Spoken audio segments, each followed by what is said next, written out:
thank you all for joining us today.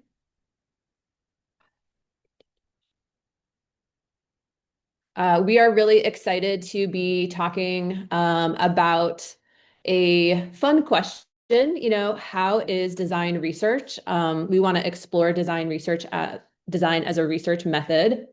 And today I'm going to provide just some brief introductions to our panel.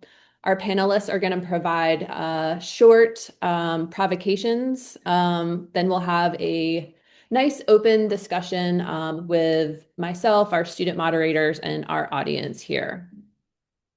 And so just to kind of kick us off, a quick little bit of background information about the presentation today. It is being organized by the Florida Institute of Built Environment Resilience. FIBER was established in 2018 as a strategic initiative of the College of Design, Construction, and Planning to build knowledge at the intersection of research, application, and lived experience. Over the last 8 years, FIBER's faculty-led research has focused on a range of things, including digital technologies, health and well-being, applied design, building technology, disaster recovery, design education, social change, and much more. And so today we are hosting this event as part of FIBER's initiative to develop various theme leads.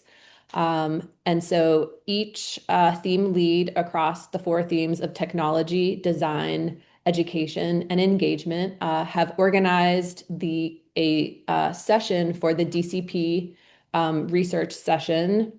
And we're trying to do it a little bit different where we kind of curate a range of speakers together, hopefully have more audience engagement this spring semester.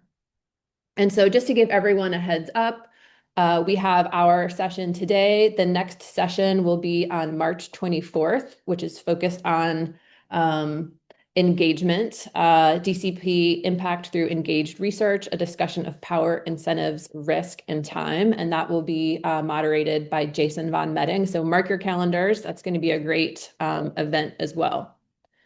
And so today, quickly, I will introduce our panelist presenters. First, we have Elizabeth Cronin. She is an assistant professor in the School of Architecture. Her work explores expansive methods of architectural design and education with a focus on craft, embodied practices, and loose fit processes that challenge conventional boundaries between making, research, and pedagogy. Then we have Nick Serrano, who is an assistant professor in the Department of Landscape Architecture, whose research integrates the history of landscape architecture and urban development of the American South.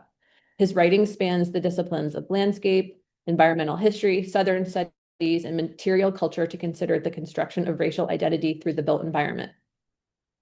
And then we have Aishwarya Shankar, who is an instructional assistant professor in the Department of Landscape Architecture. And her research focuses on equity in water infrastructure, advancing climate adaptation tools in landscape design and planning, and conducting outreach to support communities and implementing flood resilience projects. So we are very excited to have some fabulous speakers today.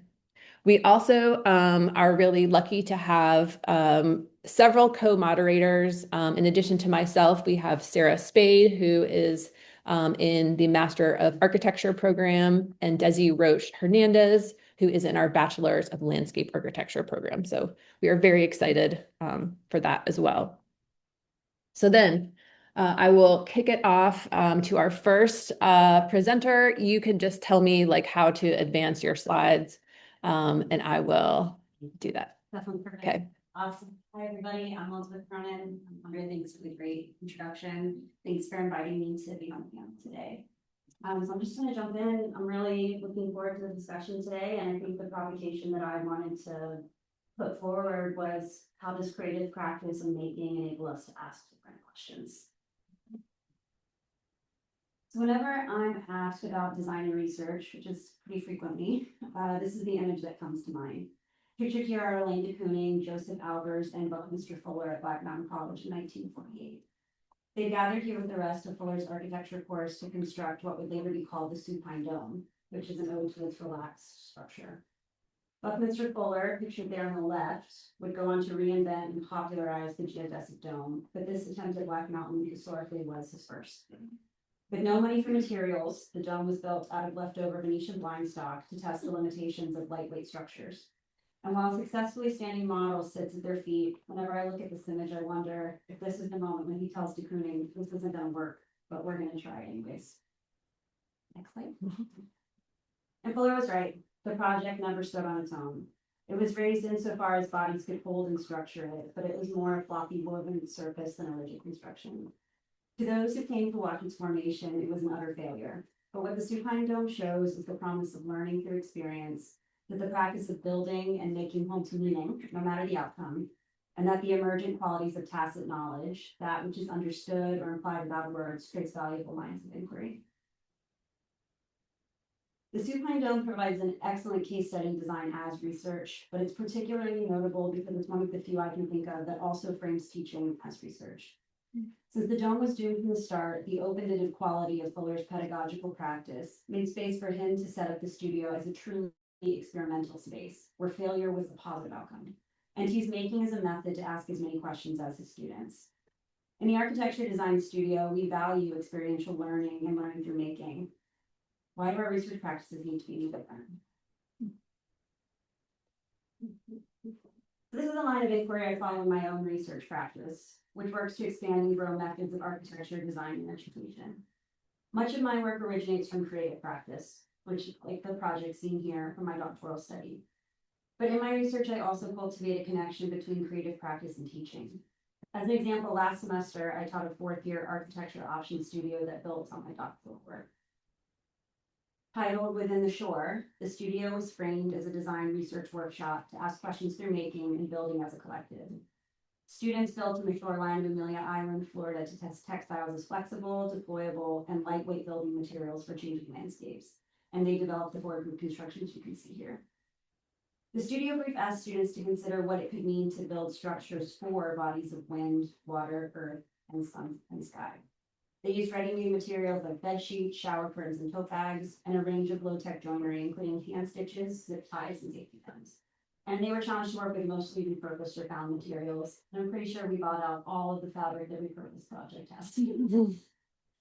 As an exploration in creative practice, the goals of this course were to consider making as a form of design and research, explore textiles and craft strategies in architecture practice, and use dressmaking and tailoring techniques to develop loose fit tactics for building within the Florida landscape. Textiles are a particularly challenging architectural material to work with. Usually, the architecture design process relies heavily on drawing and producing digital models and scale physical models to approximate the behavior and structural logic of a proposed design. And this works because the typical palette of architectural materials are rigid in nature. But when working with textiles, particularly in their floppy state, the structural logic of the scale model fails. The material behavior of textiles exists only at the scale and in the material at which you're working. This in itself, the material provides open-ended questions, and so there's always a lot to learn there. One crucial moment in the research studio happened during our second site visit, when the project pictured here failed. It had been deployed to the site for only a few minutes when the main structuring element snapped in half. And the image on the right here is one of my favorite from the whole semester, because it shows how joyful true failure can really be. With the structure gone, the students in the group used their body to hold the project up. And it was a moment of play, but it actually led to a lot of new ideas. Because instead of going back to school and tightening their design and making the structure more robust, this group decided to double the size of the project. And their final construction was almost 20 feet tall. It lived well beyond the realm of architecture, somewhere between kite, quilt, strand piece, and ship. It was a really ambitious project, and in the end, the structure was still dubious, to say the best, but it was also super inventive. So they managed to get it to stand, and they asked a lot of interesting questions, like, does a structure always have to be rigid? Can it bend and twist and move with the project or with the landscape? And this is something we may never have come to in another kind of research project. And this is how design research can be framed. Where are our interests? Where are the boundaries of traditional architecture? What are the limits? And how far can we push and expand our ideas? Making allows for accidents that lead to questions we might never have thought to ask. To continue asking questions, the students reflected on the course by developing a book of design strategies. They divided their research interests into fabric, structure, site, and elements, and a selection of the pages can be seen here. The book not only situates the studio in the larger dispersive field of textile architecture study, it serves to create new knowledge for future research. Ultimately, for me, the work of the studio was the next stepping stone in the line of my own research and interest surrounding textiles, particularly pertaining to loose structures. But it was also a pedagogical study, an open-ended exploration of how design build can be used as a method of both design and teaching as research. And it was also a study of how creative practice offers opportunities to ask different questions. Thanks to my students. Great, thank you. That was wonderful. Now we are going to move to Aishwarya. Would you mind if I just do it Oh yeah, on this side? Because I Yes. think I might have a video coming up. yes. So, standing up, which is different. Today I'm going to be talking to you about drawing decisions, drawing as a form of landscape design research. My provocation is about how does the act of drawing shape decision making in the design process. And to investigate this question, I wanted to open with a project that I did for my MLA, which continues to be a research project that I'm working on even now. So what you're looking at this on the screen is a petroglyph site in Western Maharashtra in India. It is situated on a laterite plateau, and this plateau is inhabited by the Dhangar people. They are mostly goat herders. And they've been taking care of this petroglyph site for centuries. So one of the ways I investigated this petroglyph site was to first just understand it through the act of drawing. Archaeologists do not know what this petroglyph means. There's local words for it known as the mand, which is also the same word for a space for collection of people of the Dhangar specifically. But beyond that, there's little information known about what this site means or what these symbols mean. And my first attempt at drawing it gave me insight into understanding a little more about the form of this sculpture, the fact that it has so many details into it, the act of drawing itself kind of engulfed me into the complexity of the craft that went into making this site. And also, the idea of weather. This place, it was in the monsoon season, the atmosphere played a role in interrupting my drawing process, but also adding to the atmospheric feel of it. So when I got back to my desk, when I came back to the US, I needed to find a way of interpreting this petroglyph. And one of the ways I engaged with it was to use this cultural practice of drawing known as rangoli or kolam. Rangoli is the word that the Dhangar use for drawing. And kolam is the word that comes from my own life experience and my own culture. And I was trying to look at myself as an ethnographic subject, just the way I was looking at the Dhangar as an ethnographic subject. And this act of drawing on the floor is a cultural practice mainly done by women. It's usually done at the front of the house or at the entrance of a place just to mark a portal, to mark a threshold, or to mark a transition. And it is traditionally done in rice flour that's either in a powder format or in a wet rice flour format. I did not have access to that when I was making this in the US, but I wanted to capture the cultural aspect of it. So I did it in seeds and sand. And the idea of a kolam is that you draw it in the morning, and by the next day, it's already gone. It's been consumed by the atmosphere, by the wind, by the rain, but also by animals because it's made out of rice flour. So ants, any other smaller animals come to feed on it and kind of consume the drawing, and your drawing is dispersed into the landscape. So I was trying to embody that same idea with the seeds. And about 2 hours after drawing it on the floor, it was already gone. Like the center of it, which was the center of the feast, was gone, and clearly animals had already fed on it. And there was evidence that the landscape was responding to it. So Eventually in my project, I used this drawing method to inform my design principles for what project to engage with in that place. And the design principles I managed to derive were about timing, threshold, ephemerality, abstraction, and cycles. And this practice of drawing, kolam or rangoli, is an abstraction process. When you talk to women about what were they thinking of when they were drawing, it's usually you don't get a clear answer. It's always a process of abstraction that also has a hint of cultural history passed down through generations. So in my design communication teaching philosophy in landscape architecture, I look at drawing as a translation across global contexts, across languages, and across disciplines. So I'm going to briefly take you through some of the coursework from my design communication course in spring 2025. So we're going to look at some work from Design Communication 2 and Advanced Design Com. This course, we're going to have to do like a mind switch right now and come back to the US. This course was looking at some dam removal projects in the Bronx River in New York City. And the students were asked to creatively engage with the site and to interpret landscape imaginaries in novel ways by blending together art and storytelling. And dam removal projects require professionals from so many different disciplines. This was just focusing on the lens of visualization rather than design.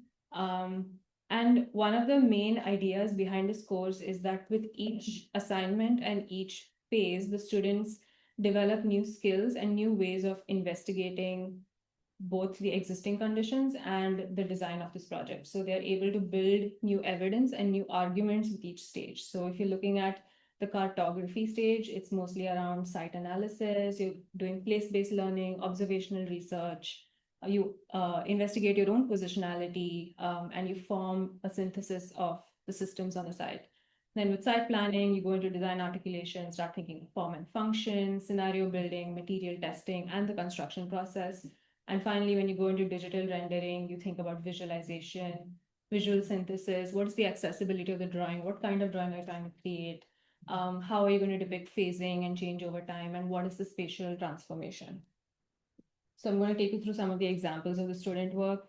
This is an example of cartography by our very own Desi, where he was looking at the alewife fish and its relationship with also, which is part of the community of that landscape, but also the community of people and where all they come from. So it was looking at like a multiscalar exploration of both human and non-human communities in the landscape. And then Desi continued to explore this idea, also looked at the site conditions, looked at the physical explorations of the site documentation, used analog and digital methods for this. This is another student that went into the site planning phase, started to understand the site context, what are the different zones around it, and how to make sense of beginning to engage with the project. The students also looked into 3D modeling and parametric design. So here they used the software called LandKit, which helped them analyze flow, analyze terrain, and make quick parametric changes to visualize the change in the landscape in a much more accelerated format. And this is another student who was looking at beaver dam analogs as a solution to the dam removal site. And she basically followed an analog method to investigate this. Again, Desi's work, some students also looked at using 3D fabrication to interpret their design work. And all of this was then placed into a river table. For those of you who don't know, a river table is a sand table, usually used in geomorphology to study the behavior of water, sediment, and rivers. And this information was investigated also using like LiDAR scanning to see the change over time. Eventually, we had a number of moving image products that juxtaposed both their learnings from the river table and your typical rendering process. So this is another student who used AI to enhance their imagery, to look at the before and after interventions. This student was very captured by the nuances of actually visiting the site in person and seeing, the color of the Bronx River itself is like a different color. And then how do you clean that water and express that in a render in the before and after condition. So I wanted to just bring you back to this idea that every stage of drawing helps you produce new evidence and new arguments for how to investigate the design question. So I want to end with some of these questions about what is design drawing?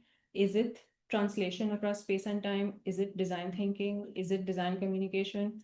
Or is it the design process itself? Very good. Thank you. Okay. You know, I will come up with visual. Okay. Where's the screen that is? How do On you, your computer? well, we have two computers. Where's the one that people can see? Well, the online people see this one and the in-room people see this one. There's no more. Okay. All right, so I'm going to kind of frame the way I'm talking about this as a response actually to what you were talking about. First, Elizabeth was talking about how learning through making is an important process to your research, and then Aishwarya, this idea of drawing and how it affects decision making, and how this relates specifically to history. So this was a little bit of a different exercise for me because typically we're trying to think about how history is important to design. And the prompt for this is more about how does design inform research, or in my case, history. And the two are quite deeply interrelated in my mind, because as I explained at the beginning of the history class, history is very similar to design in the sense that it's a very humanistic practice. Humanistic in the sense that it's centered around humanity and concerned with our interests and welfares and the potential of human life. That's why we design. But history is also very much a social construction. And through the histories that we tell ourselves and how we construct those histories, we have what one of my advisors or one of my mentors once said is how values are lived. And values matter precisely because they materialize, and they materialize because they guide social change, part of informing decision making. So what do I mean by this? It's a social construction a lot of the times because there's the difference between history and kind of historical facts. In the same way that you can have a mountain that looks different based on where you're viewing it from, right? It doesn't mean that the mountain doesn't exist, but how the mountain's actually actualized is in its view, or in how it's being drawn, or the process of making that drawing. So history is actually a narrative construction, and how that narrative construction and how that interpretive construction happens very much informs our values and how our values start to materialize through design. I wanted to pull a quote from Aurora Levins-Morales, who says that history is the story we tell ourselves about how the past explains our present. And the way we tell it is shaped by our contemporary needs. So history is very much about the present, but history is also a way of thinking or a method of inquiry that in my case gets very much informed by my design background, which is partly why the historians of adult design write very differently than historians of other topics. And when we say, it's a method of inquiry, it's sort of like a science, that there's a body of knowledge and a set of methods that we engage with for informing the construction of that knowledge, or continually building and tempering of that knowledge. But in terms of methods, history is also an action. It's investigative and kind of constructive operation that's always in motion, in the same way that design is. It's not really a finalized thing, but it gets informed by one iteration and the next iteration. And then lastly, it's about recording history. It's not just a bunch of historical facts, it's the narrative that you're putting down. And in constructing that narrative, you're recording history in a way similar to the way that representation is important to design. Design is actually in its most raw form an idea. It's not until we put those ideas on paper or in the computer that they're actually visualized. And it's through kind of critically investigating that recording and how that recording happens that starts to inform future histories in the same way that drawings start to inform future design decisions and decisions making. And then I think the last thing that I wanted to talk about is, the last thing I was going to talk about is in that kind of recording, you're starting to reconstruct past. One of my other favorite mentors is a man named William Cronin, who says that history and memory turn space into place. And that it's not really until you have that past applied to space that it starts to have meaning.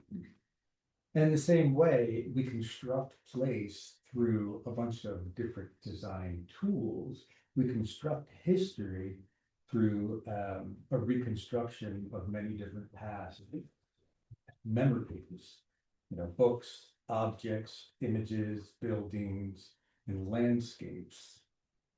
And as a historian, when you're starting to construct a historical narrative, you start to realize how each of these elements is really inherently tied to others as part of a greater whole or a greater story. And then if you take some of them out, the rest kind of fall apart.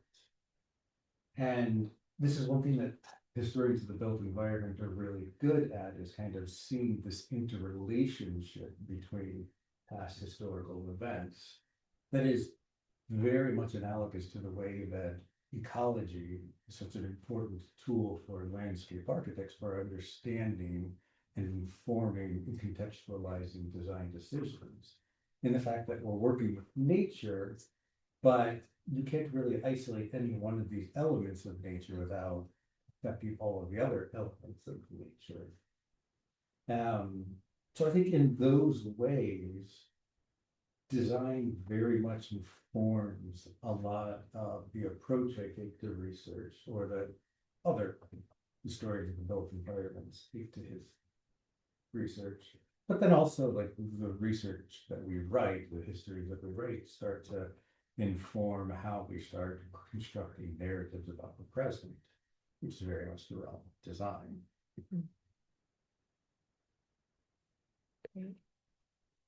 Great.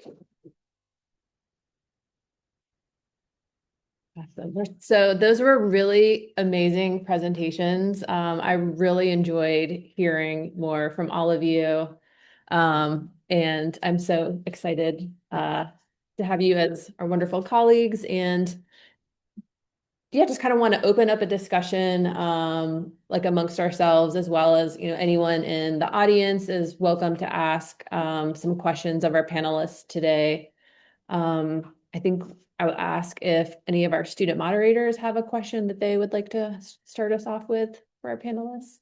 I definitely have one, and it's, what are your strategies for communicating the outcomes of your design work to other researchers, especially outside of a design audience? I know in my own master's research project right now, I've just tried to introduce something that I had discussed with architecture students.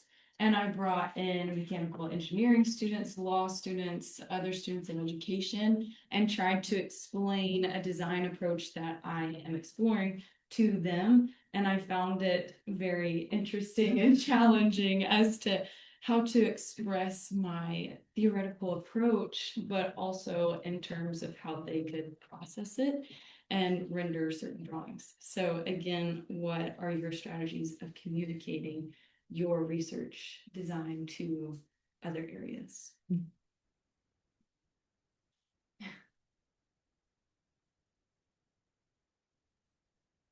Who wants to start us off? Well, I guess mine's probably the most straightforward in the sense that history sometimes can involve a lot of jargon, but the best historians are those that kind of write with very complex ideas, but for a very general audience. I mean, the largest book award winners are the ones that are on the New York Times bestseller list, not necessarily an audience of just historians. And I think like a lot of the decisions that we make in design,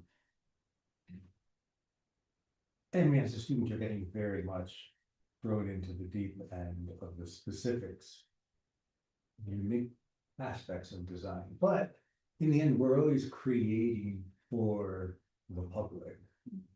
And the decisions that we're making can be translated to a common audience. It just requires a lot of being very much self-aware of how you're saying that or how you're making these decisions. Sometimes if we teach a design process as a very rigid set of things to do, and those things to do are stepped in very specific design theory, it obscures the way that you can kind of abstract that and say it's really just a structured process of thinking. In the same way that writing a recipe is a structured process for making something. There's a reason why you heat the oven at this time and you mix this before you mix that, before you add one thing to the next. And you could get into the chemistry of it. The best chefs actually have a background in chemistry because they're understanding the physics behind what's going on. But the recipes aren't written as chemical equations, although that's what cooking is. It's how do you turn a recipe from a chemical equation into something that can be put in Garden and Gun magazine that makes designers really proud. I mean, it's not easy. Yeah, no, I think this is, would agree with all of that. I think there's something about distilling it in a way that you can translate it differently. I'll just say in the project that I presented though, it was interesting. We had tons of people walking up the beach because we're building in a public space. And we had so many people come up and asking us, is this a pile? Did this wash up on the beach from the last storm? It actually was garbage. Like, this is true. We got stuff out of the finance dumpster. There are things that we scavenged everything. They had a maximum $10 a piece budget. Like we worked within really kind of strict confines of that. And so I think in a reflection process, you're writing a book, you're making a recipe. There's something about presenting that to a group in a way that feels very calculated, maybe, right? Or highly reflected upon versus I know what your project is about. I feel like it's actually about the open-ended nature of it. So having some provocations I think can be useful. Sometimes the people that walk up along the beach are the people that maybe are challenging the conversation even in some ways. But the moment we said this is an architecture project, and we started to explain and we're really engaged and asked a lot of questions. My experience, you asked about communicating the outcomes of design work to other researchers. I actually find that to be more difficult sometimes. I don't know if you will feel that way, but I think sometimes there's an idea of very clearly what research is. And so if you're talking to someone who doesn't know anything about the project you're teaching, you're giving them a recipe to bake a cake. There's a certain level of engagement there. But I think you're talking to a chemist about how to bake a cake and maybe other kinds of questions. And usually for me, those are the really interesting questions or the most fruitful questions in some way as well. That's what makes it a larger discussion about research, because you can either agree, which is great, yes, this is unclear, or you can disagree, and it allows you to make a stance about and ask yourself why maybe this was helpful or wasn't helpful. And for me, that's especially for what you're doing, that is really a part of research, is how do you now communicate this to someone else. That's what makes a scholarship, which I think is the hardest part of design research. Personally, I don't know if you will have that experience, but I think the research is the act of doing it in a lot of ways. You're asking questions, you're learning new things. And so now how do you take that and build on it, reflect on it, and make it a shared collective body of knowledge or something that someone else could. Yeah, I would argue that what Elizabeth just ended with is the reason why we probably even have a design communication course in our curriculum. Is to make the drawing itself the reflection and reflect on why you're drawing, how you're drawing in your studios, and then how does it inform your studio, or how does the drawing in your studio inform the drawing process and all of that. And it's a really good question, and I think it takes me back to like the first project that I was showing you with in India with the cultural practice of kolam. When I was doing my field work there, I could not use the same tools that I had as an architect or landscape architect, talking to typical stakeholders or a typical design audience. Firstly, like the first level that I had to change was with the language I spoke in. I had to speak in the local language that we both understood. And then that itself presented so many challenges. Like I had to explain for the first time what landscape architecture is in a completely different language that may not even have the vocabulary for it necessarily. So then started from there and then went on to explain why I'm doing this project, what am I doing here, who am I? Like it came out to making my stance very clear on what am I doing there as a designer and why should they talk to me. And then eventually, like we spent more time, I learned more from them and they learned more from me. And eventually now it like translated to this drawing of kolam. And I'm hoping to do field work again in the summer now to be able to meet with them again and engage in a shared cultural practice of drawing Rangoli and kolam together to find shared meaning in what we understand of the landscape. Whereas, like, if you contrast it with what we were doing in design communication here at UF, it's a completely different context, completely different audience. And a lot of my students will tell you, a lot of times I just kind of like am buffering because I'm like thinking maybe in a different language suddenly, and then I'm speaking in English. Like it takes some time to kind of switch modes. But then the interesting context with the dam removal site was that we had to communicate with a range of stakeholders who are not landscape architects. And even when I was compiling the report for this research project, the other researchers from geomorphology or like scientists were like, how are we supposed to read these drawings? You need to explain it to us. And that kind of, again, made me take a step back and be like, a lot of the assumptions I made were wrong. I need to deconstruct this process, deconstruct what these drawings mean and translate them. And that's what we were trying to communicate with the students as well, that, maybe plans and sections and elevations that we use is something that we share as a language for constructing and for building. But then how do you make your drawings more accessible? How do you change the quality of your drawing based on the audience you're engaging with? And the ability to be able to do that, to put yourself in the place of that audience and figure out what is it that they will read, what is the language that they will understand. I think that's the part of drawing and design research that's the hardest. Yeah, and I think for me too, it provides the most clarity. Yeah. The moment that you bring something out there and you have to share it with other people, you might guess at what you might need to change or do, but you're gonna get feedback in real time to start to say, okay, it's another step in the research process, right? What is working, what's not working, what do we change, how do we address this again? So even that becomes iterative. As a comment, I really agree that talking with people outside of the design fields can really help you articulate like what you're trying to say within the design fields as well, just because at times we can be somewhat self-oriented to our disciplines and having to explain things in more straightforward ways, I think can be very helpful to do. Yeah. I had a question. Yeah. So at least from a student's perspective, I feel like any given project that we're, faced with, we kind of conduct a traditional design process and that we start with, site analysis, site inventory, then we'll move into creative ideation. And to yours and Aishwarya's presentations, you argued that sort of tangibility and like the act of drawing, both physically and digitally, is a form of design research. And I find that that's a standard for almost all projects. So I'm wondering if that inherently makes like any project a design research project, and if not, what is the sort of distinction between a design research project and, a normal design project? How would you define, can I counter with another question? Yeah. How would you define a normal design project? I'm thinking of like, just from like a student's, like, Yeah, a syllabus and like, this is your site and Brief. you have a program, like a design brief. And I'm sure there's a version of that in the professional world as well, where a client comes with a certain requirement. I love this question. I can take a go at that.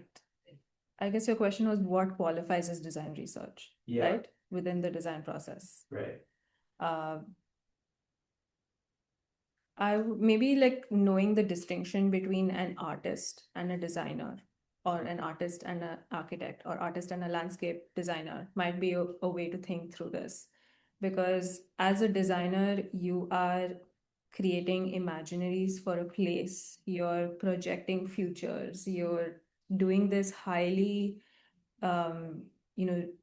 regimented process of making your final image. Like even if your final image is like a render, it's not just that the render comes out of nowhere, that even AI can do.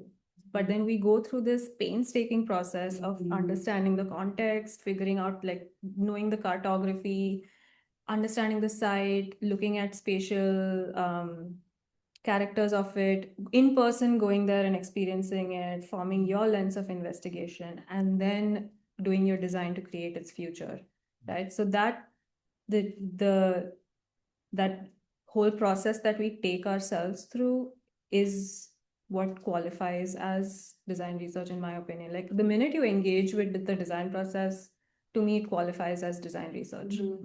How you communicate it is what makes it scholarly. So like, any practice, like so many practices all over the world who do work, when they are creating their design philosophy, or when they are saying that, hey, this is what my practice is about, this is what my firm is about, and this is what I offer you. If you hear from practitioners, they will always say that clients are not paying for a product, they are paying for a process. They are paying for the way we think about the place. So I would argue that anything counts. But then artists work differently, right? Artists have the luxury of going out of this world completely and bringing in ways of thinking that you couldn't even have imagined. We are constrained by the realities of place, and they're not constrained by that. And they're not obligated to project real futures even. And that has a different place in society. It's valuable, of course. And I might counter that a little bit, just to say, I feel like in architecture, especially in our curriculum at this school, there's a really fine line between art and architecture. Like a lot of our faculty historically were artists, painters, not practitioners. And so I think there's a kind of creative practice or a line that runs through both that I find really interesting, especially just in my own work. I think part of the question, because I totally agree, I think we're engaging in research all the time, especially as students, you all are constantly engaging new things. I wonder if it's a question of curriculum. I'm trying to think, at least in the architecture curriculum, there are certain courses that are skills courses. And it's not that you're making new knowledge or not contributing to new knowledge, but you're working through a series of exercises for knowledge for yourself. And I feel like the moment that it becomes something that grows beyond your own personal exploration, or could start to tap into a larger discourse in some way, that it can become research if that's the direction you want it to. So even researching a place at the beginning of a project or site analysis, that's something that you could develop into something that could become a contribution or something. Again, we're kind of trying a line between scholarship and research, but I think if you're starting to uncover new things and maybe move out into something outside of yourself in the same way that we're talking about discipline or other things, like opportunity for research versus skill building. Right. I think the first project for architecture is the cube. I don't know how much a cube is research. Maybe it's research project. But by the time you're getting into second year, third year, you're being asked to bring more of yourself into the project. And so the faculty is not telling you what to do or providing you with a set of things. You're starting to provide things. I think that dialogue for research becomes really important as well. Yeah, I think it's like you have to be very mindful about like the intentions you're setting your project to do, and that's maybe where it can become like design research and like the questions you start to ask through your design. And do the project itself. Mhm. I'm curious about how you actually like set out to ask these questions. Like, what's the process that informs your research questions and these like big ideas that you guys presented? I can just say, I usually just make something and I got it and I just question about it. Mm, Kind of my standard go-to. mhm. Occasionally you start for me, and as you get further along, I don't know if you all experience this, you have a pool or a field of things. So something comes up and you have a kind of backlog of ideas or lines of inquiry that you can pull from or start to make that as the anchor point to start to look at something. But starting out, I feel, especially Sarah, you're in the pilot program, which is our project and road thesis. It's a master's project. I was just encouraged to make something, just run with it. And I feel like I wasn't even exactly sure what I'd done for a couple of years. I came back and reflected on that in PhD, I worked through that and expanded out to something larger. The project that I showed, the textile project, and then the studio came from that. I did my pilot 6 or 7 years ago, so I feel like it's been a process. But it's about, for me, that's what makes it design research, that making for kind of center of it. And then you reflect on it and ask what you made, and then you make something else, and then the kind of discussions back and forth. Yeah, I think that is definitely a part of my process too. But I would also lean a little bit on Nick's discussion on history. For me, history to a large extent informs where I begin to ask questions from, or where will I start making from. It just sets me up on a base level to ground myself, and maybe even ask questions at that point. And then I would engage in making, and then come back and reevaluate, was that question valid? Should I change my question? And that act of making has helped me investigate the question, and it's helped me let it evolve and transform into a better question. And this, like, I think for me, like, scholarship is all about these one question after another for the rest of my life. Yeah. I would just say, like, have also some of our work has been, and I think others too, like community-based work. I think because there's so many like interesting questions you could ask, things to explore. It can also help to think, okay, like what's the most useful question to be asking that could like serve other people. So I think really approaching a lot of projects like from a community perspective would be good. I am actually going to take a pause in our discussion because it is 12:59. And I think at least for the folks on Zoom, we want to wrap it up. I just want to extend sort of gratefulness for you all being here today. Certainly for everyone here in the room, if we want to like continue like intermingling, and I saw a couple audience questions we weren't able to get to, we're welcome to like hang out a little bit longer. But for everyone on Zoom, I want to thank you all for joining us. Again, keep in mind that we will be having another one of these sessions coming up shortly in about 2 weeks on March 24th. And again, that's next session is DCP Impact Through Engaged Research, a discussion of power, incentives, risk, and time with Jason Van Metting. But otherwise, thank you for joining us and look forward to seeing you all in the future.